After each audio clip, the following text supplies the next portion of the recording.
Welcome to my YouTube channel DD education centre. मैं हूं धीरज गुप्ता और हम लोग पढ़ रहे हैं कक्षा 10 के गणित में द्विघात समीकरण।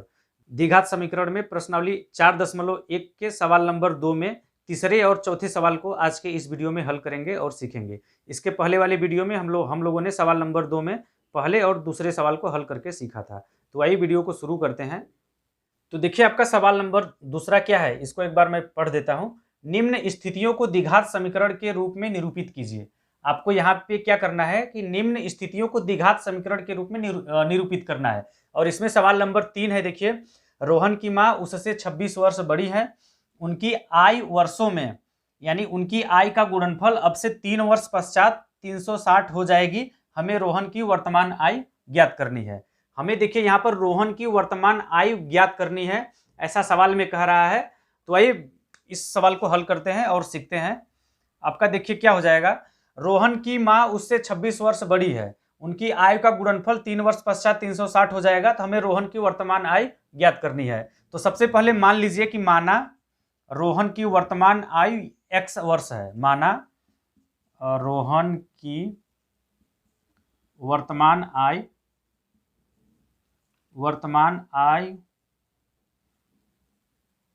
x वर्ष है।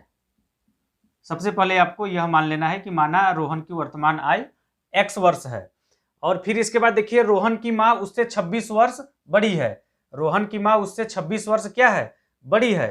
तो माँ की आयु कितना हो जाएगा, माँ की वर्तमान आयु कितना हो जाएगा भाई, इस सवाल के आधार पे माँ की वर्तमान आयु। जो सवाल को अच्छे से पढ़ेगा वही इस टाइप के सवाल को बहुत ही जल्दी बना पाएगा। माँ की वर्तमान आयु क्या हो जाएगा आपका, रोहन की आयु x वर्ष है और उसकी माँ 26 वर्ष बड़ी है। रोहन से 26 वर्ष बड़ी है तो रोहन का वर्तमान आयु x है और उसकी माँ जो है 26 वर्ष बड़ी है। तो x प्लस 26 हो जाएगा कि नहीं। उसकी माँ की वर्तमान आयु आपका x प्लस 26 वर्ष हो जाएगा, 26 वर्ष। तो आपका देखिए उसकी माँ का वर्तमान आयु x प्लस 26 वर्ष हो गया और रोहन की वर्तमान आयु हमने मान लिया है x वर्ष। और फिर देखिए आपका क्या हो जाएगा, आगे कह रहा है कि उनकी आयु का गुणनफल अब से 3 वर्ष पश्चात 360 हो जाएगा। उनकी आयु का गुणनफल, इसका मतलब उसकी माँ और रोहन की आयु का जो गुणनफल है वो 360 हो जाएगा। कब 360 हो जाएगा, 3 वर्ष पश्चात, 3 वर्ष बाद। तो देखिए आप सबसे पहले क्या कीजिए कि 3 वर्ष बाद रोहन की आय और उसकी माँ की वर्तमान आय लिख लीजिए कि 3 वर्ष बाद उसकी माँ की आय क्या होगा और रोहन की आय क्या होगा। तो आप देखिए लिख लीजिए यहां से कि 3 वर्ष पश्चात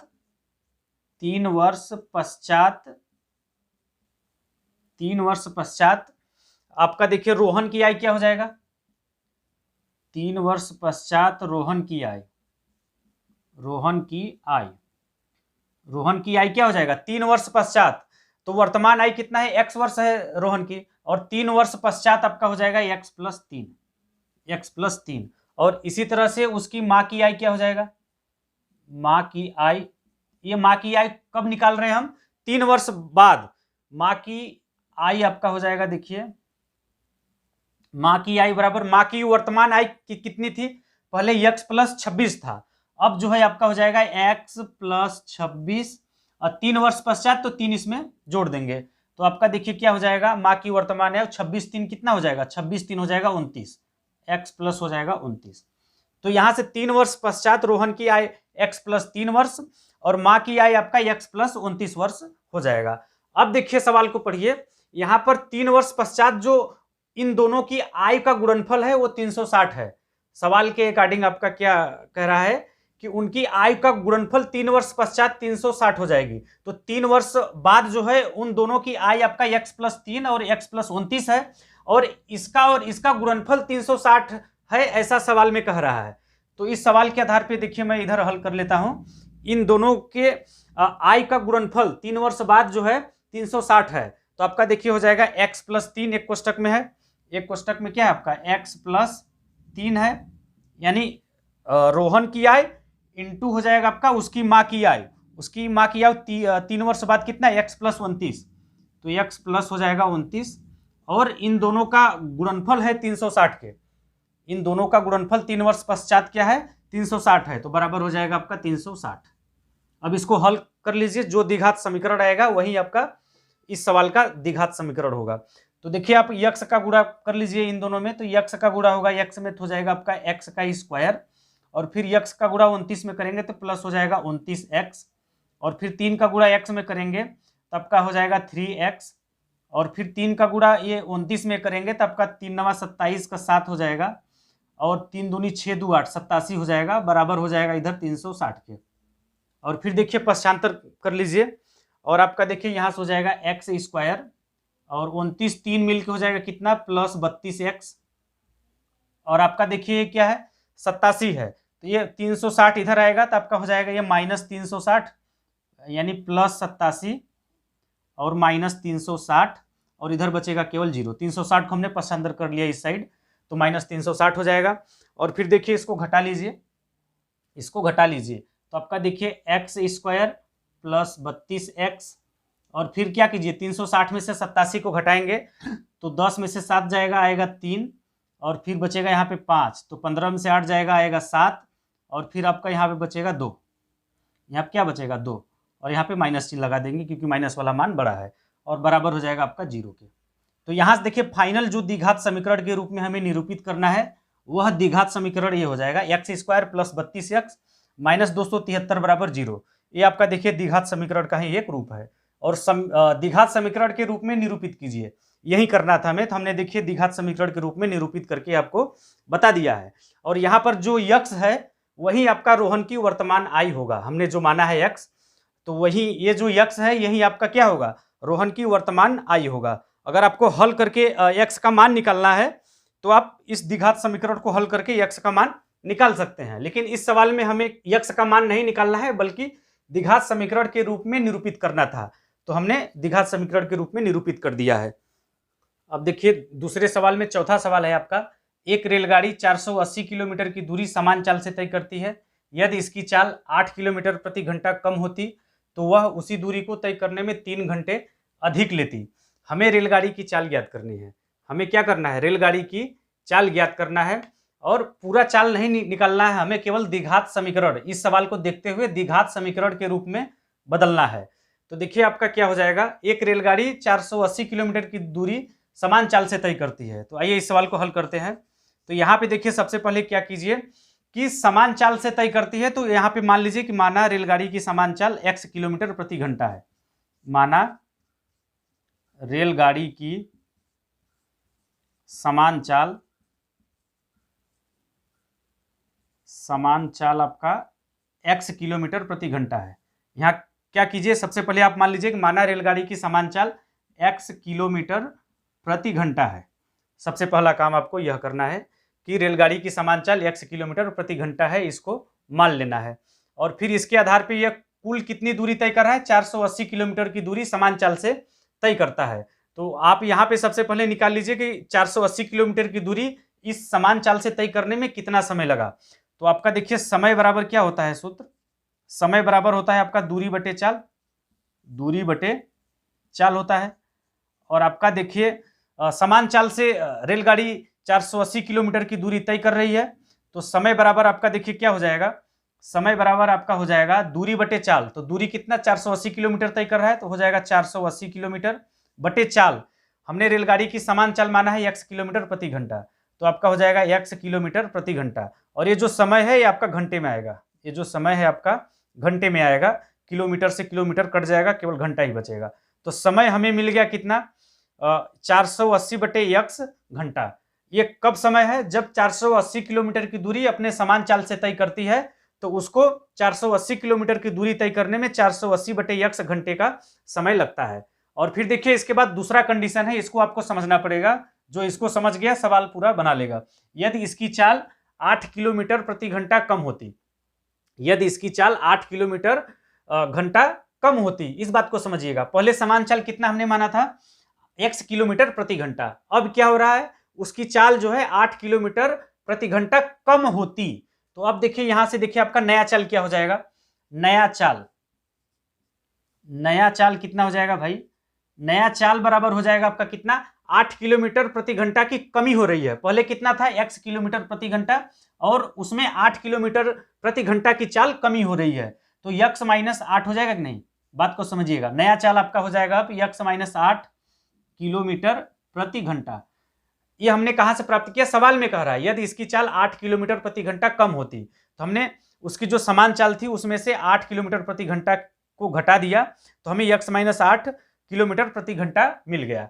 अब जो इसकी चाल कम हो रही है उसकी वजह से वह उसी दूरी को तय करने में 3 घंटे अधिक समय लेता है, 3 घंटे अधिक समय लेता है। पहले कितना समय ले रहा था समान चाल से, 480/x घंटा। अब उसकी चाल कम हो गई है तो उसकी वजह से जो है 3 घंटे का और ज्यादा समय लेगा, 3 घंटे का समय और ज्यादा लेगा। तो देखिए आपका क्या हो जाएगा, समय बराबर क्या होता है, समय बराबर होता है दूरी बटे चाल। बात को समझिएगा, समय बराबर, फिर से हम वही फार्मूला लगा रहे हैं, समय बराबर होता है आपका दूरी बटे चाल, दूरी बटे चाल। तो इसका जब चाल कम हो रहा है तो वह उसी दूरी को तय कर रहा है भैया, वह उसी दूरी को तय करने में 3 घंटे अधिक समय लेता है। यानी जो 480 किलोमीटर की दूरी थी उसी दूरी को तय करने में 3 घंटे और समय ले रहा है, समय में परिवर्तन हो रहा है। बात को समझिएगा। तो समय बराबर दूरी बटे चाल होता है आपका। तो समय पहले कितना ले रहा था, 480/x घंटा, अब 3 घंटे का और समय लेगा। यानी इस समय में हमें क्या करना पड़ेगा, 3 घंटा जोड़ना पड़ेगा जो नया समय होगा। तो आप यहां से इसको नया समय भी लिख सकते हैं कि नया समय बराबर दूरी बटे चाल, और आपका नया समय कितना हो जाएगा, अब 3 घंटा और समय ले रहा है। पहले जब समान चाल से चल रहा था तो 480/x घंटा का समय ले रहा था, अब वह क्या करेगा, 3 घंटा और समय ले रहा है तो इसमें +3 जोड़ देंगे। तो नया समय की जगह पे हम लिख सकते हैं क्या, 480 बटे में x और +3 कर देंगे। बात को समझिएगा, 480/x +3 हम क्यों कर रहे हैं, क्योंकि अब जो है वह x माइनस 8 किलोमीटर प्रति घंटा की चाल से चलेगा, यानी उसकी चाल जब कम हो जाएगी तो वह 3 घंटे का समय और लेगा। तो हमें क्या करना पड़ेगा, 480/x पहले समय ले रहा था उसमें 3 को जोड़ देंगे, और फिर आपका दूरी वही तय कर रहा है, जो 480 किलोमीटर की दूरी है ना उसी दूरी को तय कर रहा है। तो आपका हो जाएगा ये 480 बटे, अब यहाँ पे चाल क्या होगा, नया चाल आएगा। यहाँ पे चाल भी हमें क्या करना पड़ेगा, नया चाल रखना पड़ेगा। तो नया चाल x माइनस 8 है तो x माइनस 8 लिख देंगे। और फिर इसके बाद देखिए हम इधर हल कर लेते हैं। तो आपका देखिए इसको क्या करना है, हल करना है और एक द्विघात समीकरण प्राप्त कर लेना है, आपका सवाल हल हो जाएगा। तो देखिए आपका x का गुणा 3 में हो जाएगा तो ऊपर 480 + 3x हो जाएगा, ऊपर आपका देखिए 480 + 3x हो जाएगा, और डिवाइड बाई हो जाएगा आपका पूरे के x, और बराबर हो जाएगा आपका क्या, इस साइड का 480/x minus 8, 480 divide by x minus 8। तो ये कर लिया। अब इसको देखिए हल कर लीजिए, इसका इधर गुणा इसका इधर गुणा कर दीजिए। तो आपका देखिए हो जाएगा 480 + 3x, एक कोष्टक में, दूसरे कोष्टक में आ जाएगा, इसका इधर गुणा कर देंगे तो x माइनस 8 बराबर हो जाएगा आपका क्या, बराबर हो जाएगा x का इसमें गुणा कर देंगे तो 480x हो जाएगा। और फिर इसके बाद देखिए क्या हो जाएगा, इसको हल कर लीजिए आप, इसका इसमें गुणा कर लीजिए, 480 का x में गुणा करेंगे तो आपका हो जाएगा 480x, फिर 480 का ये 8 में गुणा करेंगे तो आपका माइनस लग जाएगा, 8 0 0, 8 8 64 का 4, फिर 8 चौके 32, 32 6 38 हो जाएगा, 38 40। और फिर इसके बाद देखिए 480 का इन दोनों में गुणा करके ये आ गया, फिर 3x का इन दोनों में गुणा कर लीजिए, तो 3x का x में गुणा होगा तो आपका +3x² हो जाएगा, और फिर इस +3x का -8 में गुणा होगा तो आपका -8 3 के 24x हो जाएगा, 24x हो जाएगा माइनस में। और फिर इधर का आपका क्या है, 480x है तो ये ऐसे ही रहेगा। और फिर यहाँ देखिए +480x, इधर भी +480x, दोनों कट जाएगा तो इस साइड केवल और केवल 0 बचेगा। और इसको क्रम से लिख लेते हैं। तो आपका देखिए ये 3x² है ना, तो इसको आगे ही रहने देते हैं, 3x², मतलब पहले लिख लेते हैं, क्रम से लिख लेते हैं, घात के घटते क्रम के रूप में लिख लेते हैं। 3x² -24x और -3840, -3840 बराबर 0। अब देखिए ये 3 से सभी में भाग चला जाएगा, तो 3 से दोनों पक्षों में भाग कर देंगे तो इस साइड कोई फर्क नहीं पड़ेगा, लेकिन यहाँ पे क्या हो जाएगा आपको कि थोड़ा सा रूप बदल जाएगा। तो 3 से सभी में भाग कर लीजिए, तो 3 से इसमें भाग करेंगे तो आपका हो जाएगा ये x² माइनस 3 से इसमें भाग करेंगे तो 3 8 24 -8x हो जाएगा, और 3 से इसमें भाग करेंगे तो 3 1 3, 3 दूनी 6, 3 8 24, 0, 1280 बराबर 0 में 3 से भाग करेंगे तो 0 ही रहेगा। तो ये देखिए फाइनल जो द्विघात समीकरण रहेगा आपका ये आएगा। X square minus 8x minus 1280 बराबर 0। हमें क्या करना था, द्विघात समीकरण के रूप में निरूपित कीजिए। तो द्विघात समीकरण के रूप में निरूपित करना था, तो हमने कर दिया इस सवाल के आधार पर। यही आपका इसका फाइनल आंसर होगा। जो यक्स है वो आपका क्या होगा, रेलगाड़ी की समान चाल होगा। यहाँ पर यक्स क्या होगा, रेलगाड़ी की समान चाल होगा। अगर आपको हल करना है तो द्विघात समीकरण को हल करके यक्स का मान निकाल लीजिए, आपको रेलगाड़ी की चाल निकल जाएगी। लेकिन हमें रेलगाड़ी की चाल नहीं निकालना है इस सवाल में, क्योंकि सवाल में कह दिया कि निम्न स्थितियों को द्विघात समीकरणों के रूप में निरूपित कीजिए, तो हमें यहीं तक हल करना है। तो ये देखिए आपका प्रश्नावली 4.1 के सभी सवालों को हमने हल करके बता दिया है। तो आप लोगों को यह वीडियो कैसा लगा, आप लोग कमेंट करके जरूर बताइएगा। वीडियो अच्छा लगा हो तो वीडियो को लाइक शेयर जरूर कीजिएगा। और जो लोग पहली बार हमारे इस वीडियो को देख रहे हैं, अभी तक हमारे चैनल को सब्सक्राइब नहीं किया है, तो चैनल को सब्सक्राइब करके बेल आइकन को दबा दीजिए, इसी तरह के वीडियो का अपडेट सबसे पहले पाने के लिए। जय हिंद, जय भारत।